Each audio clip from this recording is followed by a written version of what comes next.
a Lucas en el capítulo 12 de Lucas. Lucas capítulo 12.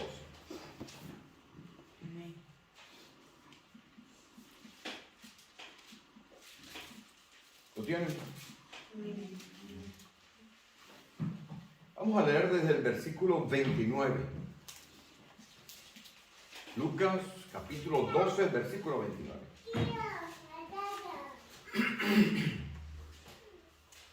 Dice así la escritura: vosotros pues no os preocupéis por lo que habéis de comer, ni por lo que habéis de beber, ni estéis en ansiosa inquietud. Porque todas estas cosas buscan las gentes del mundo. Pero vuestro Padre sabe que tenéis necesidad de estas cosas. Mas buscad el reino de Dios, y todas estas cosas os serán añadidas. No temáis manada pequeña, porque a vuestro Padre le ha placido daros el reino. Vended lo que poseéis y dad limosna. Haceos bolsas que no se envejezcan, tesoro en los cielos, que no se agote, donde el ladrón no llega, ni polilla destruye. Porque donde está vuestro tesoro, allí estará también vuestro corazón. Vamos a darle gracias al Señor. Señor, te damos gracias por tu palabra, por la oportunidad de hablar de ella, y también, Señor, por la revelación que tú traes a tu iglesia a través del Espíritu Santo operando en cada uno de nosotros. Pedimos hoy que las meditaciones de nuestros corazones y los dichos de nuestra boca siempre sean agradables a ti. En el nombre de Jesús hemos orado. Amén. Contaba hace un rato que me voy de viaje, ¿no? Y como voy en una línea de esta de bajo costo, voy a llevar un equipaje muy pequeño, muy pequeñito. Y había una anécdota que con la cual quisiera empezar hoy. Era un señor que tenía una empresa muy grande y era amigo de un hombre que hacía equipajes. Este hombre que hacía equipajes le había prometido que le iba a entregar parte grande del negocio de hacer maletas, equipaje, maletas, si él lograba hacer lo siguiente: que el 100% de sus empleados, llegaran a la plaza del pueblo con el equipaje que usaban en sus casas. Él encargó esto al gerente de recursos humanos, que hablara con todos los trabajadores. El gerente de recursos humanos le encargó eso al subgerente de recursos humanos, y el subgerente de recursos humanos se fue a hablar con todos los empleados. Pero había un empleado que se negaba a ir. El subgerente fue y habló con el empleado y le dijo: oye, para que nos den este negocio, el patrón ha pedido que estén todos. No, que no voy a ir. Vale. Vino el de arriba, el gerente de recursos humanos. Oye, que para que nos den el negocio, y prosperemos todos tenemos que presentarnos en la plaza del pueblo con el equipaje. Vayan todos. Y el jefe lo manda a llamar a su oficina. Oiga, voy a ponerle un nombre: José, para que la empresa vaya adelante, yo me he comprometido con el dueño de esta gran empresa de maletas de equipaje que tenemos que estar el 100% de los empleados. Yo no voy. Y punto. Bueno, entonces usted me coloca a mí en un dilema. Yo tengo dos opciones solamente. O usted va y tengo el 100% de la empresa, o lo echo de inmediato y tengo así el 100% de la empresa. ¿Va a ir o no? Ahora sí voy. Y le dice, bueno, ¿y por qué ahora sí va? Es que nadie me lo había explicado con tanta claridad. Suele ocurrir que en nuestra vida nos hacemos ideas, nos hacemos conceptos de cosas que escuchamos, de cosas que entendemos, de criterios personales y propios, pero hasta que no viene el jefe y nos dice cómo van las cosas, no empezamos a entender. Yo quiero que, así como hicimos las semanas antepasadas, que nos metimos un poco en la cabeza de Filemón, ¿se acuerdan? Que estuvimos predicando hace 2 semanas acerca de Filemón, de las cartas, el día de aquel, en el cual hicimos la despedida de nuestros hermanos, John Edwin y Erika. Hoy nos vamos a meter en la cabeza de un joven que era como este hombre que no quería llevar las maletas. Este joven era lo que diríamos una verdadera estrella. Un hombre que era brillante en todo lo que usted pudiera pensar. Este hombre había nacido en una región de lo que es actualmente Turquía, que se llama Cilicia, esta región. Había nacido de una familia de acomodadita. Había llegado a Jerusalén a estudiar cuando tenía aproximadamente 5 años de edad. Cuando tenía 5 años de edad empezó a estudiar la escritura, que en aquellas fechas, en la época que estamos situándonos ahora, que es el primer siglo, los niños empezaban a estudiar la escritura a los 5 años de edad. Cuando tenía alrededor de 13 años de edad, la edad suya, este jovencito, que había vivido parte de su vida, desde los 5 años hasta los 13 años, en la casa del mejor profesor que existía en aquel momento en Jerusalén, un hombre que llamaban Gamaliel. Ese era el mejor profesor que había en aquel momento. En aquel momento en Jerusalén, este joven había a los 13 años decidido la carrera que tenía que estudiar, porque a los 13 años que se hacía para los jóvenes algo que conocemos como el Bar Mitzvah. ¿Han escuchado hablar del Bar Mitzvah? Que significa hijo de la ley. Tenía que decidir qué carrera iba a estudiar. Como cuando estaba yo en el bachillerato, que uno, y en nuestros países suele ocurrir, uno va a cierta edad como decidiendo qué carrera vas a estudiar. Pues este hombre decidió estudiar una carrera que sería el equivalente ahora a lo que sería albañilería, construcción. Hablaba perfectamente bien el idioma de su región, un pueblito, bueno, una ciudad cosmopolita llamada Tarso.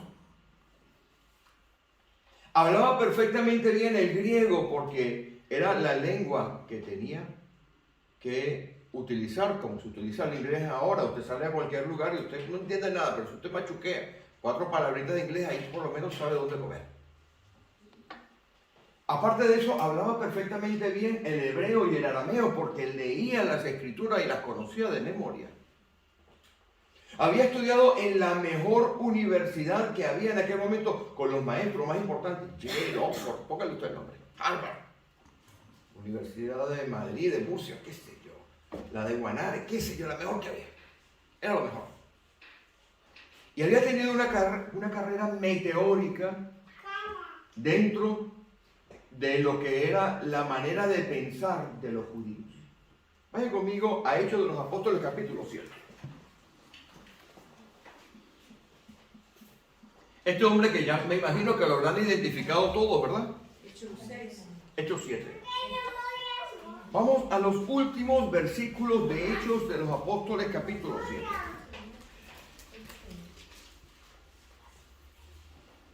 Este hombre era a su edad cuando acontece esto que vamos a leer ahora, el versículo, si van conmigo, el versículo 57. De Hechos de los Apóstoles, capítulo 7, tenía aproximadamente 34 o 35 años de edad. Comentaba esta mañana que sabemos que Saulo, ojo, la palabra Saulo significa el deseado. Saulo tenía esa edad porque si usted, alguien que lo busque, va a Filemón capítulo 1, versículo 9, que lo puede buscar mientras mantienen el dedo allí, en Hechos de los Apóstoles 7, Pablo le escribe a Filemón,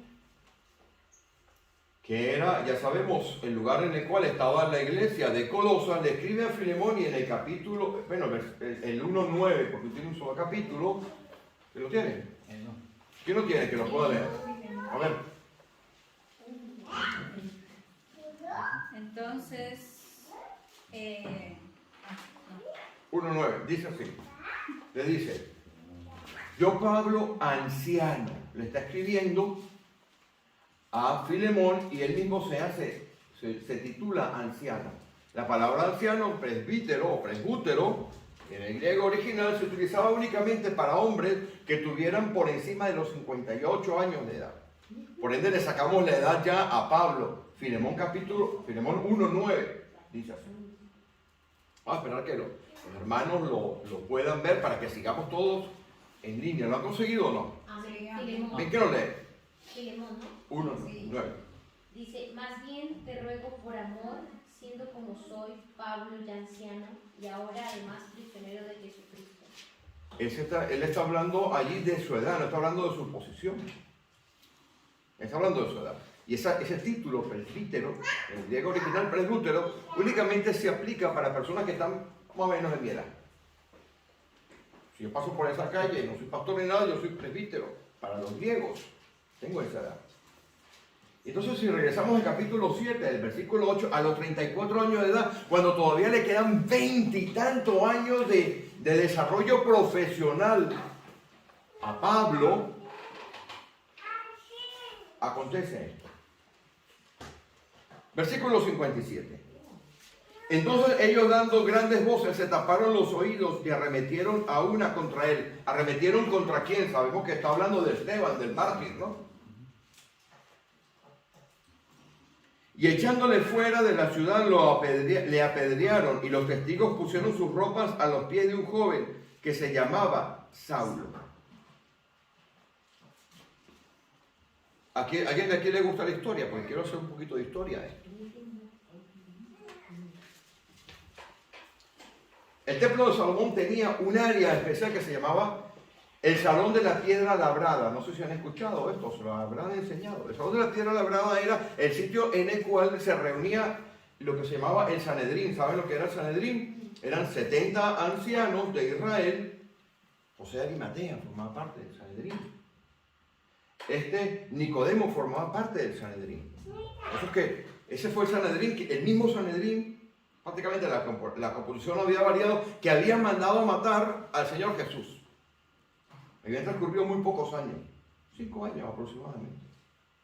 El Sanedrín se reunía allí y solamente podían entrar aquellos que eran los reos, los que se estaban juzgando, y algunos que tuvieran la posición política o la posición de conexión importante. ¿Y saben quién estaba allí? Un muchachito de 34 años. Mientras juzgaban a Esteban. La hipocresía de los fariseos hacía que declararan la muerte a Esteban, pero que no lo pudieran apedrear ahí porque la sangre de Esteban o de cualquier persona podía mancillar el templo. Entonces lo tenían que sacar fuera de la ciudad, como hicieron con el Señor Jesús. Pero aquí hay un detalle importante, porque lo que estamos hablando ahora es que si a usted le explica las cosas claras y se lo explica el jefe, cambia su percepción de las cosas. Es el inicio de la predicación. Este joven de 34 años de edad, y que digo que tiene 20 años de edad porque si usted va, no vaya al Números capítulo 8, se lo voy a decir yo. En Números capítulo 8 se establecía que el tiempo en el cual una persona servía en el templo era desde los 25 años de edad hasta los 50. A los 50 ya tú no podías ser un predicador en el templo, levita en el templo de tiempo completo. Eso está en Números 8 a partir del versículo 24. sino que te utilizaban para otras funciones, pero dejabas de ser un levita, un sacerdote en funciones completas. Entonces, a este hombre que no era levita, que era benjaminita, le quedaban todavía 20 años de recorrido, y él lo sabía. Y cuando le entregan a Esteban a él para que él esté allí en la matanza, significa que él era el verdugo principal. ¿Me van siguiendo, no? Lea conmigo el versículo 58. Y estándole fuera de la ciudad, le apedrearon y los testigos pusieron sus ropas a los pies de un joven que se llamaba Saulo. Los testigos, que fueron los que tiraron las piedras, eran el brazo ejecutor de este joven. Este era, como dice por allá en Gálatas capítulo 1, celoso de las tradiciones sobrepasaba en mucho a mis contemporáneos, capítulo 1, versículo 13 en adelante de Gálatas nos dice, y sobrepasaba en mucho a mis contemporáneos, siendo mucho más celosos que ellos en las tradiciones de mis padres. Era algo increíble lo que estaba en la cabeza de aquel hombre, de Saulo, el deseado. Si usted va conmigo al capítulo 8, y justo cruza usted en la página, este hombre, Saulo, que tenía su brazo ejecutor en aquellos que le trajeron las ropas porque se manchaban de sangre, eran los ejecutores de él, los soldados, tenía poder. Se habían quitado del medio a Esteban sin haber hecho el proceso obligatorio, el debido proceso de haberlo presentado ante el tribunal romano, para que el tribunal romano pudiera decretar la sentencia de muerte. Así tendría poder este muchacho. Porque cuando mataron al Señor, si todos recuerdan, le hicieron el juicio religioso, ¿verdad? Y después lo llevaron a Poncio Pilato porque había que decretar la muerte. Los judíos no podían, porque estaban bajo el régimen romano, no podían decretar la muerte, tenía que hacerlo el romano. Pero como él estaba muy bien conectado políticamente, porque si usted va al final, de hecho los apóstoles verán que un sobrino de él vivía en Jerusalén y vivía también en Roma y sabía cómo iban a moverse algunas cosas para ir en contra de Pablo. Estaba muy bien conectado, tenía mucho poder, tenía todo lo que usted podía pensar. Era una estrella en todos los aspectos. Así que le confiaron la muerte de Esteban con la intención absolutamente clara de utilizarlo a él como la persona que les podía proteger de los problemas con los romanos. Esto hizo que este muchacho empezara, como dice en España, a irse arriba. Mira conmigo el versículo 3 del capítulo 8. ¿Quién lo lee? Saulo por su parte asolaba la iglesia, entrando casa por casa, arrastraba a hombres y mujeres y los enviaba a la casa. Miren, no solamente destruía la iglesia, sino que se metía y se llevaba a las mujeres y a los hombres por los cabellos, los arrastraba. Es increíble. Si usted profundiza un poco en la historia de Saulo, él empieza a llamarse Pablo a partir del capítulo 13. El deseado. Él hacía honor a lo que era su tribu. La tribu de Benjamín, la tribu más sanguinaria. ¿Quién busca Génesis 49, 27? Lo busca, por favor. La bendición de Jacob sobre Benjamín. Decía que era un lobo que por la mañana destrozaba y arrebataba. Génesis 49, 27, así vamos practicando en la Biblia y entendemos como 49, 27, así vemos como toda la Biblia es una unidad, toda es completa. Benjamín es lobo arrebatador por la mañana, comerá la presa y por la tarde repartirá los despojos. Era terrible, la tribu de Benjamín era terrible. Y este hombre había heredado lo que por allí dicen que son las maldiciones generacionales, que no existen, pero lo que sí existe es la cultura y las salidas históricas en una familia, y este hombre que conocía la escritura era heredero de toda aquella manera de pensar de los benjaminitas. No le importaba nada entrar a las casas, mechonear a la gente. Inclusive, si usted va a Hechos de los Apóstoles 22, que no vamos a ir por efectos de tiempo, él los torturaba de tal manera que los hacía blasfemar. Cualquier cosa mala que usted pueda pensar de Saulo, cualquier cosa horrible que usted pueda pensar de Saulo, lo puede conseguir en Hechos de los Apóstoles. Porque él, cuando está delante de los tribunales y está dando testimonio personal, dice: yo daba mi voto para que mataran a la gente, pero aparte de eso, yo los metía en la cárcel y los torturaba para que blasfemaran el nombre de Dios.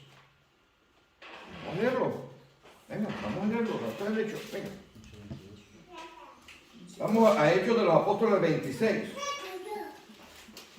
10. Vamos entonces a hacerlo tipo estudio bíblico para que ustedes apunten y sepan qué es lo que operó en la vida de Saulo. Definitivamente no era un buen espíritu que estaba allí. Si usted busca, por favor, 26. el Hechos 26, versículo 10, ¿qué dice? Lo cual también hice en Jerusalén. Yo encerré en cárceles a muchos de los santos, habiendo recibido poderes de los principales sacerdotes, y cuando los mataron, yo di mi voto. Siga. Y muchas veces, castigándolos en todas las sinagogas, los forcé a blasfemar, y enfurecido sobremanera contra ellos los perseguí hasta las ciudades extranjeras. Mire, los obligué a blasfemar, los torturaba. Usted no va a obligar a blasfemar a un cristiano diciéndole: vamos a razonar. Las torturas eran brutales en aquella época. No las voy a describir por efectos de tiempo, pero las torturas eran brutales. ¿Y qué fue lo que pasó? Que este hombre, Pablo, y regresamos al capítulo 8, este hombre, Pablo, en un momento de su vida, hizo las barbaridades de una envergadura tal que pasó su fama a recorrer casi toda esa región. Tenía todo. Conocía idiomas, tenía títulos, tenía relaciones. Era de la tribu de Benjamín. Era un hombre que tenía poder, tanto poder tenía que podía pedirle a los sumos sacerdotes, y al sumo sacerdote le podía exigir que le dieran cosas. Era el hombre que hacía el trabajo sucio. Vaya conmigo al capítulo 9. El versículo 9 lo voy a explicar. Porque en el capítulo 8 vemos y hemos visto un Saulo sanguinario, terrible, cruel, asesino, un hombre que sí, que tenía mucha formación de todas las clases posibles, muy conectado. Y el versículo 9 nos dice lo siguiente, el capítulo 9, versículo 1 nos dice lo siguiente: Saulo, aún respirando, dice así, ¿verdad? Cada palabra que decía, cada pensamiento que tenía, cada paso que daba, lo que había eran amenazas de muerte contra los discípulos del Señor. Estaba poseído por un espíritu sanguinario absoluto. El griego original, usted tiene la nueva traducción viviente, ¿verdad? Léalo allí, porque dice a cada paso. El 1, sí. Mientras tanto, Saulo pronunciaba amenazas en cada palabra y estaba ansioso por matar a los seguidores del Señor. Qué claridad se lee allí. Así que acudió al sumo sacerdote. Le pidió cartas dirigidas a las sinagogas de Damasco para solicitarle su cooperación en el arresto de los seguidores del camino que se encontraran allí. Ahí está bien, ¿Hasta ahí? sí. Mire, había 9 sinagogas en Damasco. Este hombre llevaba 9 cartas para cargarse. Por lo menos así en la medida chiquita. A 5 por sinagoga, ¿cuánto es? 45. Pero mire lo que pasa. Versículo 3. Mas yendo por el camino, le rodeó un resplandor. Aquel Pablo sanguinario, benjaminita, conectado con todas las esferas de poder, que los romanos no podían tocarlo. Por eso es que Pablo apeló a César. Cuando se cargan a Esteban, se cargan el debido proceso, no van a los romanos, porque Pablo tenía tanto prestigio, tanto poder, que cuando a Pablo lo apretaron, más adelante dice, apelo a César, ¿se acuerdan? Ciudadano romano de nacimiento, no lo habían comprado mucho. Ahora usted se consigue un Pablo temblando, lea conmigo. Cayendo en tierra, versículo 4, oyó una voz que le decía, Saulo, Saulo, ¿por qué me persigues? Y aquí Pablo habla las 5 palabras más importantes en la vida de Pablo. La que usted y yo en algún momento dijimos. Señor, ¿qué quieres que yo haga? Ahí está conmigo, lo lee conmigo.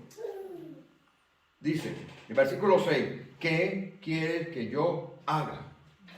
Las 5 palabras más importantes en la vida de Pablo, las pronunció usted también. ¿Sabe cuándo la pronunció usted?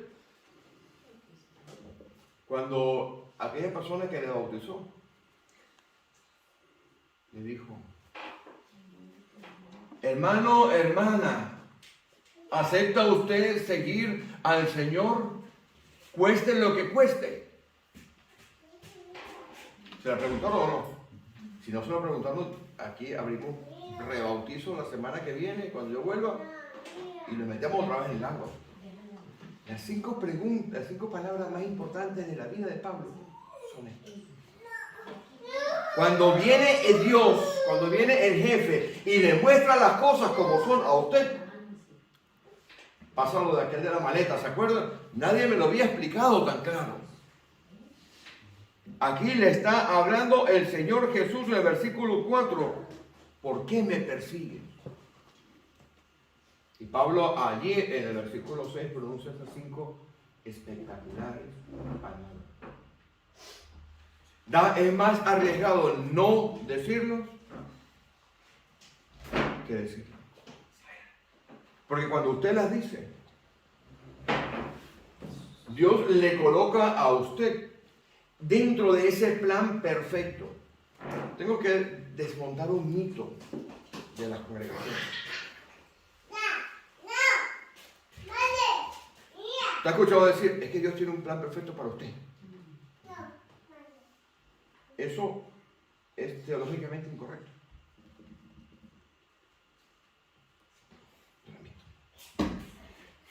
Lo siento. ¿Por qué? Voy a explicar. El plan perfecto de Dios, la voluntad perfecta de Dios, la voluntad revelada de Dios, que la tenemos en la Escritura, indica que Él quiere que todos los hombres vengan ¿a qué? A ser salvos, ¿no? Pero se salvan todos. No. Pero es la voluntad de Dios, ¿no? Entonces, dentro de esa voluntad de Dios hay vasos de honra y vasos de deshonra. Son los que están previamente solicitados por Dios. El plan está hecho. Pablo está dentro de esos. Porque cuando Dios dice que me escogió desde el vientre de mi madre, estoy leyendo en el primer capítulo de Gálatas, por allá por el versículo 15, le plació revelar a su Hijo en mí. Yo no consulté con sangre ni con carne, sino que subí a Jerusalén a aquellos que eran apóstoles antes que yo. Pablo, en estas 5 palabras, le da a la llave, porque Pablo había sido seleccionado para un plan especial, y voy a explicar, y se metió en el vagón del plan especial. Dentro del plan maravilloso de Dios, que podríamos decir que es como un tren, hay una silla reservada a su nombre. El suyo. Pero usted tiene que saltar en esa silla. Y cuando entra a esa silla, Cuando usted se sienta así, entonces ya usted está en el plan de Dios. Ahí es cuando el plan de Dios entra. Pero una vez que usted está adentro de ese plan de Dios, la capacidad que usted tiene, inspirada por el mismo Dios, porque cuando nos formó, Adán y Eva lo formó, sopló en la nariz, ¿qué decía? ¿Usted sabe lo que iba ahí? Iba su capacidad de decidir. Por eso le dijo Dios en el jardín, oye, de todo, ¿verdad que yo no? Y decidió soberanamente, en un ambiente absolutamente impoluto, porque ahí no había las presiones de tentaciones. Vino el enemigo, 3 cositas, y la convenció primero a ella, ¿no? Dice, y comió ella y le dio a comer a su marido. Y sus ojos fueron abiertos. Entonces, el plan perfecto de Dios solamente existe cuando usted entra dentro del plan perfecto de Dios. Y hay ciertos vasos de honra y de deshonra que Dios los tiene preparados para una misión. Si no se hubiera presentado el señor Poncio Pilatos, alguien hubiera ocupado su lugar, porque el plan de Dios se cumple. Va conmigo. Y cuando Pablo pronuncia esas 5 palabras que usted y yo pronunciamos, y que esta mañana de alguna manera se rectificaron, porque esta mañana, por la mañana, el pastor creo que fue bastante cuidadoso en decirles, muchachos, ¿están seguros? Y me respondieron, qué trampa les puse, ¿no? ¿Qué quieren que haga? Ahora, Dios empieza a revelarse en la vida de Pablo. Si usted sigue conmigo al versículo 15 de ese mismo capítulo, mire la explicación que le manda Dios a Pablo de lo que tiene que hacer. Porque como dicen, ayer conocimos una hermana mexicana. Acá en México a los pavos le llaman guajolote, ¿verdad? A los pavos. En Venezuela dicen, a cada cochino le llega su sábado, ¿no? Dicen en Venezuela. O a cada pavo le llega su Navidad. Pues mire, al amigo le cortaron la carrera ascendente. Porque le quedaban 20 años por delante. Y cuando vino Dios se reveló a él, pues cuando le quiso Dios revelar a su hijo en mí. Esta es la revelación del hijo. Esta es la revelación que tiene Pablo. Señor, curios, ¿qué él quiere que yo haga? Ahí está la revelación. Lo reconoce como Señor. Esto en Gálatas, cuando Dios se revela a Pablo. Mire lo que estamos hablando aquí. Entonces le manda un mensaje, le dice en el versículo 15, ve porque instrumento escogido me es este, para llevar mi nombre en presencia de los gentiles y de reyes y de los hijos de Israel, porque yo le mostraré. Y aquí me engancho con la predicación de mi hermano de la semana pasada. Mi hermano la semana pasada predicaba sobre propósito, ¿verdad? Estuvimos hablando la semana pasada de propósito. Tengo que darle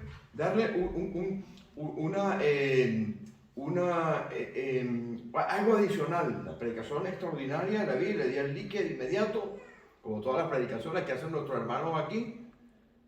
Pero es algo que yo quiero compartir en esto. ¿Cuántos de ustedes no han estado en ministerios y en iglesias y se han sentido que posiblemente no han dado o no han podido encajar en ese ministerio? Porque Dios, que es el diseñador, le ha diseñado a usted para algo específico. Si usted, y lo he explicado varias veces, en varias predicaciones, si usted es lavadora, si Dios que le diseñó a usted como lavadora, por ejemplo, usted no puede ser un horno de microondas. Usted coge un pollo y lo mete en la lavadora para cocinarlo. No puede. Si Dios le diseñó a usted de lavadora, su diseño hace que su propósito sea lavar ropa. ¿Me van siguiendo, no? Entonces se alinea el diseño suyo y la labor del pastor es evaluar cuál es el diseño suyo. Muchas veces usted no lo sabe y usted salta de ministerio en ministerio. No se meta a cantar, usted no va a cantar. Una vez alguien me dijo, usted es un excelente predicador, pero no cante, hermano. Bendito Dios. Y entonces usted vive el llamado día a día cuando usted entiende su diseño, sabe su propósito que va alineado con su diseño y entonces lo opera. Y aquí está, el de Pablo era enseñar, era predicar.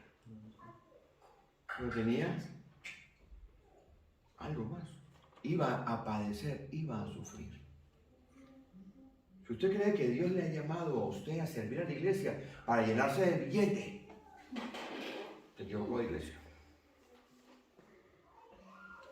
Si usted cree que Dios le ha llamado a la congregación para que usted declare y decrete prosperidad, se equivocó de iglesia. Dios le ha llamado a usted a sufrir por la causa de Cristo.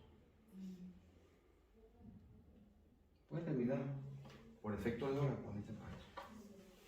Es una historia que me impresionó enormemente. Y voy a terminar haciéndole dos preguntas a usted hoy y a mis hermanos que me escuchan por internet. En el año 1800, en un pequeño pueblo en Escocia, había un hombre que era como Pablo. Tenía una profesión reconocida en el pueblo. Tenía, además de esto, conexiones. Hablaba idiomas. Era un hombre que tenía una carrera brillante por delante, pero un día le cayó en sus manos Lucas capítulo 12. El que hemos leído al principio, ¿se acuerda? Le decía, vende lo que tienes. No te hagas tesoro aquí en la tierra, sino que hazte los tesoros en el cielo. Porque lo que te hagas aquí en la tierra, el ladrón y la polilla se los va a llevar. Y este hombre cogió un día en contra del criterio de toda su familia y vendió todo lo que tenía. Y cogió su equipaje.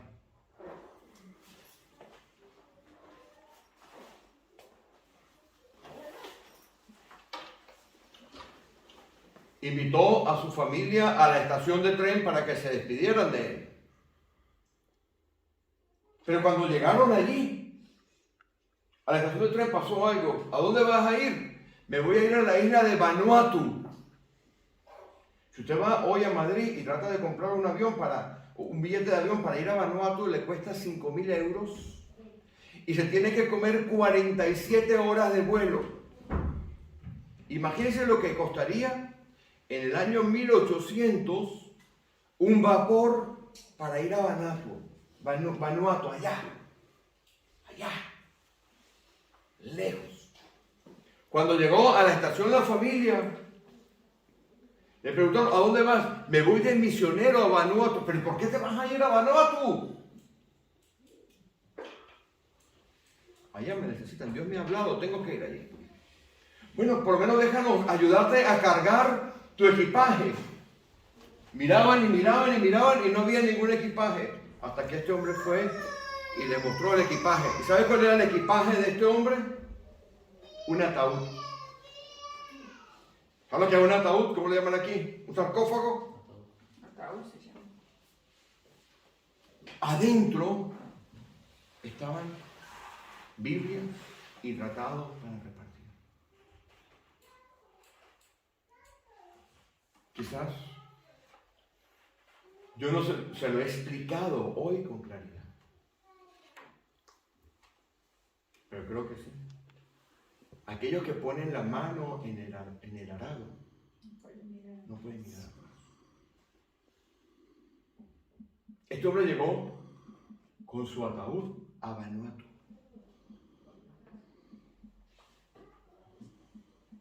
$30 estuvo en Vanuatu predicando el evangelio de Jesucristo. Había dejado todo atrás. Cuando murió, su lápida decía, cuando llegó, solo había oscuridad. Lo enterraron en aquel ataúd. Y ahora, que era su equipaje, y ahora, cuando se ha marchado, nos ha dejado la luz. Yo le hago una pregunta hoy. Le he explicado el mensaje y la segunda, ¿cuál es su equipaje en esta vida? ¿Cuál es su equipaje?